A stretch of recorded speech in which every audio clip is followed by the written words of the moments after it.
Welcome to the Culture Chat hosted by WorkXO. Our mission is to upgrade work.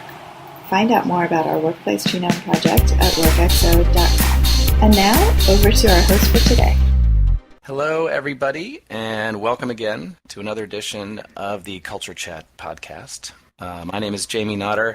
I'm a partner at WorkXO, and this is the time in the podcast where I normally say, and I'm accompanied by my partner in crime, Charlie Judy, and alas, Charlie is not with us today. He is on his way to do some cool work with one of our clients, so I'm going to be flying solo. But I am hoping that his absence will be more than made up by the awesomeness of our guest, who is Kirsten Davidson from Glassdoor, and we are going to be talking a little bit today about one of my favorite topics, which is transparency. And if you're one of the three people around that has not heard yet of the company Glassdoor, we will hear more about them when Kirsten introduces herself, but they do some pretty interesting stuff, allowing employees to rate where they work and sort of make that information public. I've actually been in there and poked around a little bit on myself when I used to work for an organization. And they're doing some pretty cool stuff. We're going to talk about that and sort of the importance of transparency for organizations in general. And before we get into that conversation, Kirsten, if you could just sort of tell us a little bit about you and Glassdoor and whatever else we need to know before we get started. Great. Thanks for having me. I'm really excited to join this today. I'm Kirsten Davidson. I'm head of employer brand here at Glassdoor. And my role is kind of unique, which is why I love it. 50% of my time is spent helping to develop our own employer brand. And then the other 50% of my time is spent doing stuff like this, talking about employer brand, helping clients try to figure out what they do in this new world because of transparency, how they navigate it, what it means, how does this play into culture. So I have a pretty unique spot that I get to sit kind of right in the middle, and I always talk to clients and say, before I get started, I want you to know that I do this too. I struggle with this too. Yeah, cool. So it's fun.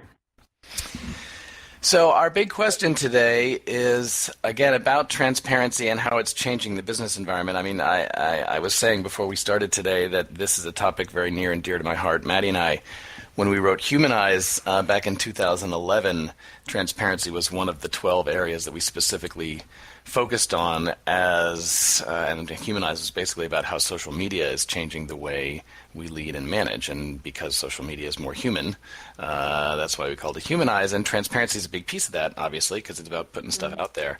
And then when millennials take over, we identified, sort of went a little more narrow around what organizations were doing specifically it was consistent with what millennials were expecting, and clear was one of the capacities. So we are seeing this a lot. It's certainly part of our own culture assessment we have as some measures around transparency. We think this is part of the future of business. So our big question for you is sort of, okay, in what ways has Glassdoor, tell us a little bit more about what you guys do, but in what ways has Glassdoor's focus on transparency really started to change the business environment? Yeah. That's my answer, yeah. Yes, it has. I think the world of work was kind of the next big thing, the next thing that was needing transparency. And I say that because it's not like we figured out and we invented transparency. Right. So before you had Expedia, right? Opens it up to anyone to be able to do their own travel. I don't know if you remember this, but I do, having to call a travel agent. Yes. You hear him typing in the background.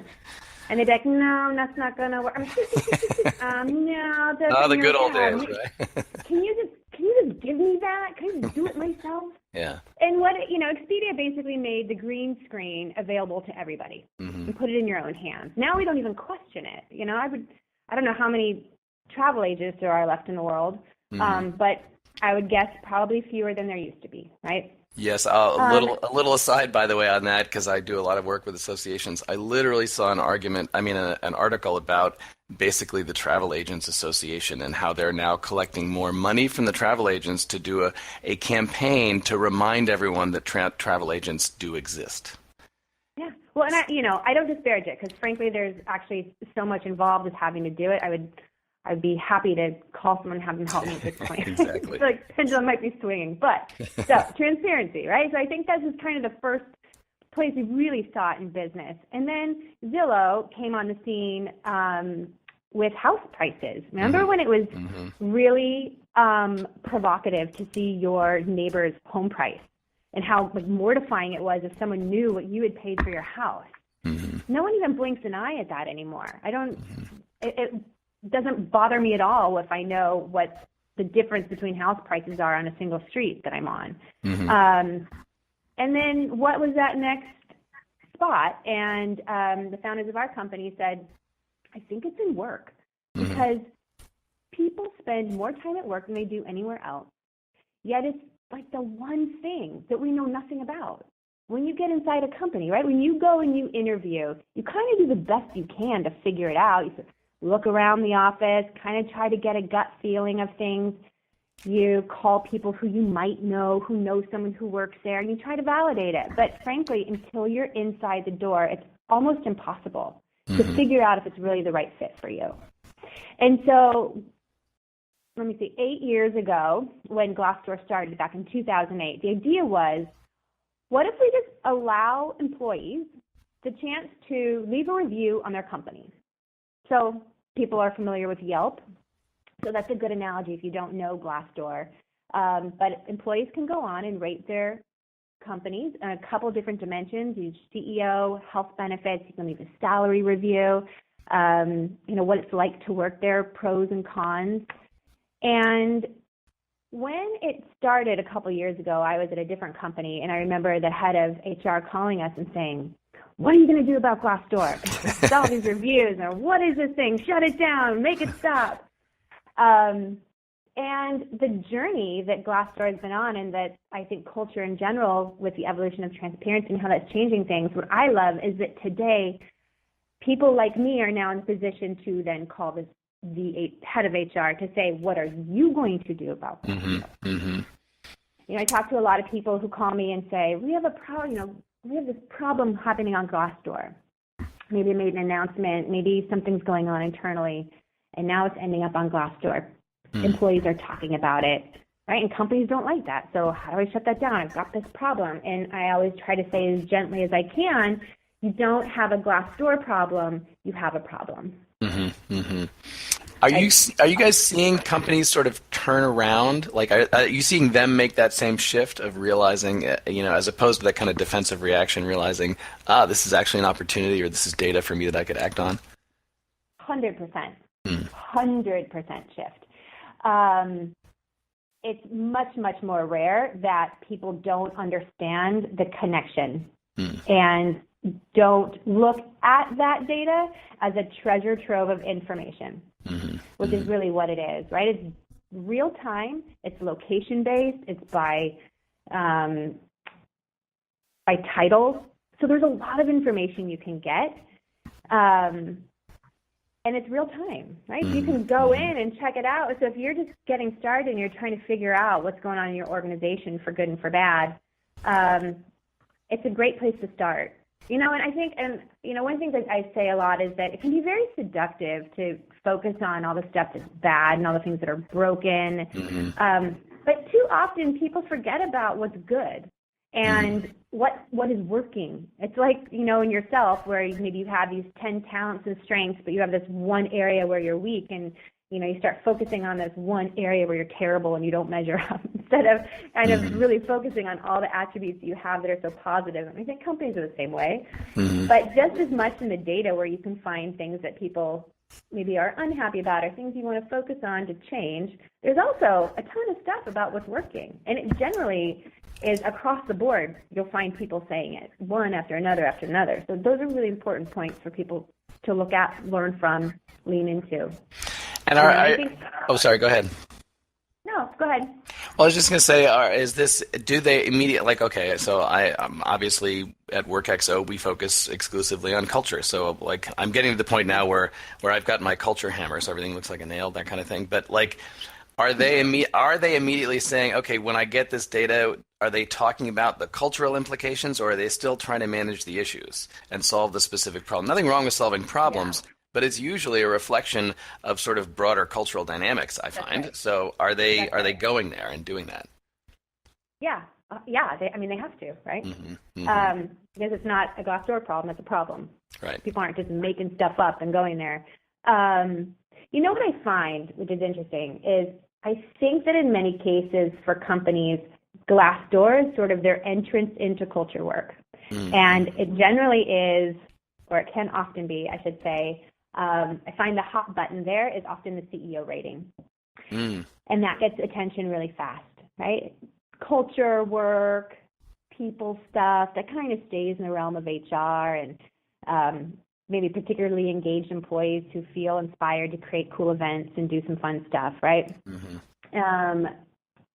It doesn't always make it all the way to the top. There are companies like Salesforce, right? Mark Benioff, who says one of his very top priorities is culture. That's one of the things they do. It's a very top initiative for him. That's rare. I don't think that most CEOs think of culture as something that is not just a competitive advantage, but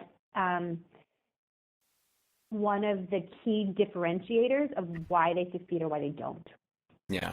I mean, I would say I think that's starting to change. Well, I agree with you. I don't think most do. I think I guess my opinion is those who continue to not do that are going to slip behind. I think this is the trend I'm seeing, that you're going to soon not be able to afford to do that. But at the moment, I agree that a lot of people think it's sort of a luxury. Yeah, and the more things like Glassdoor exist, because of transparency, the more critical it becomes for companies to pay attention to it. So I work in employer brand, right? And people ask, like, well, what is employer brand and how is that? And I think one of the mistakes that companies make is that employer brand is kind of a separate offshoot. And that makes sense today because brands have not been built with the employee in mind.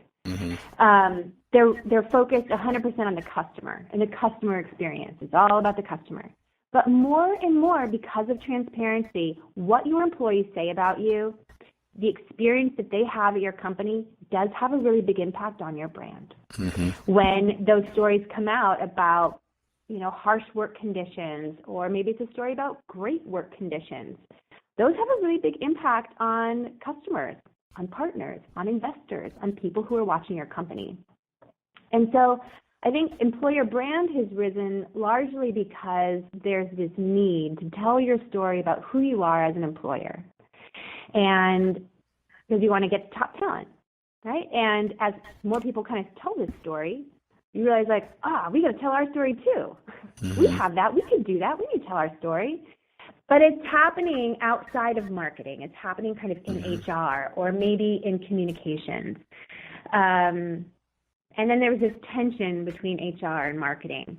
But the reality is it's just all part of this larger ecosystem of your brand, that the employee voice and the employee experience is a critical piece of your brand because of transparency. There is no inside, outside. Smart communication teams don't even send out emails that could go outside. You don't even think of what goes in, what goes out. You know that anything could go out. Anything. So anyway, I think I'm getting away from the original question. No. I'm happy to talk a little bit about the employer branding thing. I mean, this is, this makes me think of I think it's the quote from Tony Hsieh in his in Delivering Happiness that he says, maybe it's not there, but anyway, I think it's online somewhere. But he said, brand is just a lagging indicator of culture, right? The experience that people have, though, starts from that culture. In other words, my challenge, and I'd love to hear your opinion on this, my challenge with branding in general, and then employee branding as a subset, is that it traditionally comes from a control mindset, right? This is our brand. We must control it. We must craft it. We must perfect it. We deliver it, regardless of what we actually are. And the transparency breaks that down. So what becomes your job as an employer brand person when you don't get to control it because it is what it is? Yes, you're totally right about that. And I think the job, it's a couple things. I think one of the most critical roles that you play in an organization is serving up the insights. And being able to have those conversations. So being at a place in the organization where you can have the conversations with the people who need to hear it, which is usually the executive team. How do you get their attention? How do you get them to pay attention? And you don't usually get attention by saying, this would be really nice to have. This would make it really fun for employees. Employees would like it here. You need to have the hard dollars behind it, and that exists. There's a lot of research out there that does support that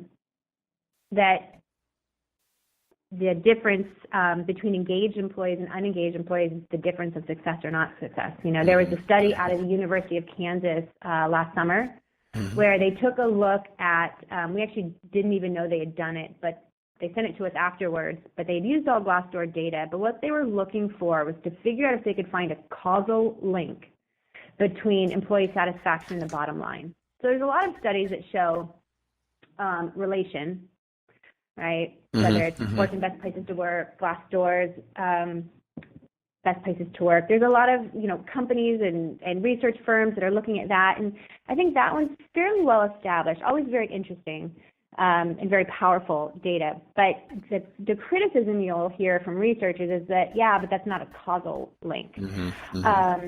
But for the first time, they were able to isolate a causal link between employee satisfaction and the bottom line. And if you kind of extrapolate it all the way, what they were saying is for every 1-star improvement on Glassdoor, so the way that companies are rated is 1 star, 2, 3, 4, 5. And so they're saying if you went from a 4 to a 5, that could be the difference of what they equated to a 7.9% increase in your bottom line. Now they're extrapolating that data and they're applying it, right? But from the controlled measures that they were using. So anyway, to say that when you're sharing this information, it's important to start with that. That, you know, one of the things I do when I talk to people, a lot of times they'll say, you know, why do we care about culture? Why does it matter? I say, oh, because it drives engagement, and you know, you want to improve retention, and you want to, yes, those are all true. But ultimately, the reason we care about culture is because it improves your bottom line, your company, period. That's why you do it. Yeah, no, you're preaching to the choir on that one. I mean, that's very specifically the work we do with organizations around culture. Is not because we are very clear that there is not one right culture, right? There is not there's not a good culture and a bad culture. It's the right culture for your organization with your people, your market, your environment, your strategic decisions. Even back to Zappos, which is like the cool kid in culture, right? Like everyone, they're a little overexposed, frankly, around culture, but they are pretty cool. Anyway, they chose to be decentralized, not because decentralization was a cool idea, although I think it is. They did it because they knew that if they wanted to blow people away with customer service, which was their strategic bet, you got to give power to the people who are talking to the customers. So like their culture is not like I read that somebody has a decentralized culture and it's cool. They actually aligned what they value inside their organization with what drives their success. And so it doesn't surprise me to see that sort of increase. Like if you're getting increase in engagement and it's related to bottom line, then you're probably the organizations that did the hard work, right? Of figuring out, we value this stuff in this culture because that's what drives our success. And so sometimes it's risk-taking and innovation. But actually we did one of the companies we did a survey with is a utility company. They deliver drinking water, okay? They're not all about risk-taking. Okay, and that's a good thing. I don't want them to be, right? Because they're delivering our drinking water. So that sort of context, I think, is really important, understanding that cultures should be organized around what drives success. And again, your people need to know that. They need to know that that's why the culture is this way, and that goes back to the transparency piece, I think. Yeah, that's a brilliant example with Zappos. And to your point, I think one of the reasons that works really well is because the people who are there are aligned with that mission. That matters to them. So when they see that change and they see the company doing something really different, in support of that mission that they already support, they already have people totally bought in. Yeah. Now, like you said, you might do that. Another company would fall apart because people would be like, I don't know, you're taking away my title, you're taking away, and that's not the culture. That means that's not the kind of person you've hired. You know, you were talking about how different, it's okay for companies to have different cultures. I always say, don't be afraid of what people are saying about your company, even when it's not pretty. When you're coming into a company, you want to know exactly what you're getting into, right? People are just as suspicious of reviews that are 100% glowing as they are of, like, everything's trash. You're like, well, you know, it's like you read a review about, I don't know if you have kids, but if you do, you've probably read a review on a stroller, and oh my gosh, who knew there was so much to know about a stroller, and that so many people have such a big opinion about strollers, right? And you read through and you're like, clearly those people are crazy. And you know, you kind of pick through it for the truth. People do the same thing on Glassdoor, right? We see that on average people read 6 to 7 reviews before they make an opinion. And so for employers, you want people to have a full story of what's going on in your organization. You want them to come in with eyes wide open. You might have challenges that one person might be afraid of and say, not for me. Another person might say, actually, I'm really good at fixing that. That's kind of what I do. That would be a good place for me. I can help make a difference there. Yeah. Years ago, actually, Maddie and I did some work with an Australian organization around their culture using the materials that we had developed in the book Humanize, so this is a little older, but they got really clear on what their culture was. They actually wrote it. They wrote their, I guess, don't get me started, by the way, because we're almost out of time, but on core values and sort of the lofty core values that everyone has. Those things drive me crazy. But they got really clear. They're like, we value this, and they even wrote it down in behavior terms. Here's what it looks like to live this value. Here's what it looks like to not live this value. And they did that on all of them, and they built that into their performance review system. And then as soon as they did that, one of their senior people's like, you know, with everything going on in my life right now, I don't want to do that. And they're like, great, let's send you to some conferences so you can network and find a new job. You know, like once you get really clear on that, you know, then like in Zappos, when they really went all in on the holacracy thing, they basically offered severance to like 14% of their employees. Like, if you don't want this self-management system, then you shouldn't work here, and that's cool. And so I find that the underlying challenge in a lot of those cases is that the company, they may want to sort of say, hey, this is who we are, and you know, you need to know that coming in. But I don't even think they know who they are. Yeah, not all of them, but that's a big challenge. And again, that's something that we work on with our assessment, is like, you need to know what your culture actually is, not what you think it should be. I mean, you need to figure out what it should be, but you got to start with what is. And I think that's a missing link for a lot of organizations. They have their core values, which all sound good, but I hate to remind them that so did Enron, right? And so it's not just the core values, it's digging a little deeper, and a lot of organizations haven't done that work. Yep. But you know when they do it is when they have to, and that's a terrible time to do it. Yeah. Just ask Wells Fargo, right? So. Exactly. Yeah. I mean, there's a lot of examples, right? But when it really starts to bite back, it's tough to figure out, right? When I was going to use an analogy of a marriage, maybe that's too harsh, but you know, when things start falling apart, it's harder to fix than way upstream saying, I think we have a problem, or I think we need to shift things a little bit. And companies need to be sensitive to that. I think it can be very easy for, it's important for the executive team to just stay focused on the bottom line, right? And so we look at sales, we look at partnership deals, we look at revenue, we look at, you know, and feeling all the time that this employee thing is kind of soft, overlooking the fact that the employee expense line is the biggest expense in any company. So if you want to look anywhere to drive productivity, to drive ROI, stick with that line, right? Those are the people that you need to invest in. Those are the people you need to care about, and they'll take care of the rest.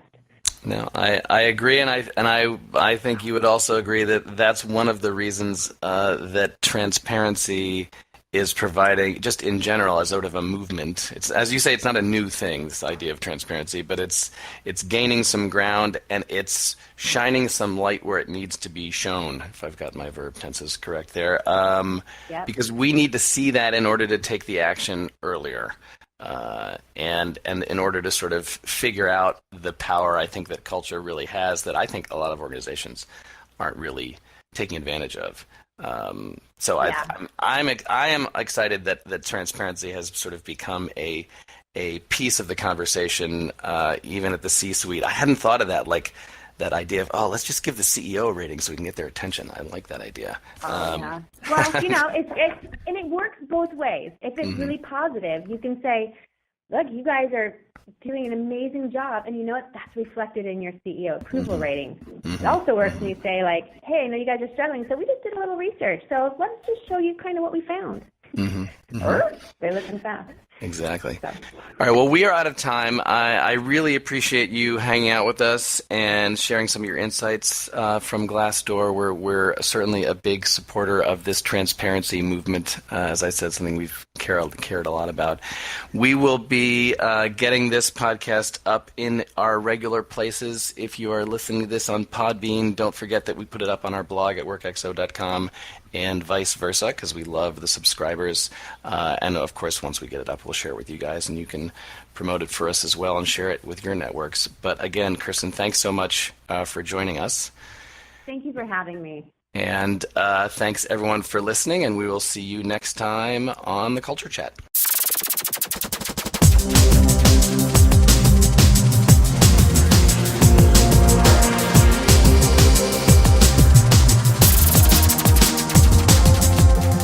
And that was the Culture Chat today. We'll have some highlights up on the blog soon. Find out more about WorkXO and how to map your workplace genome at workxo.com.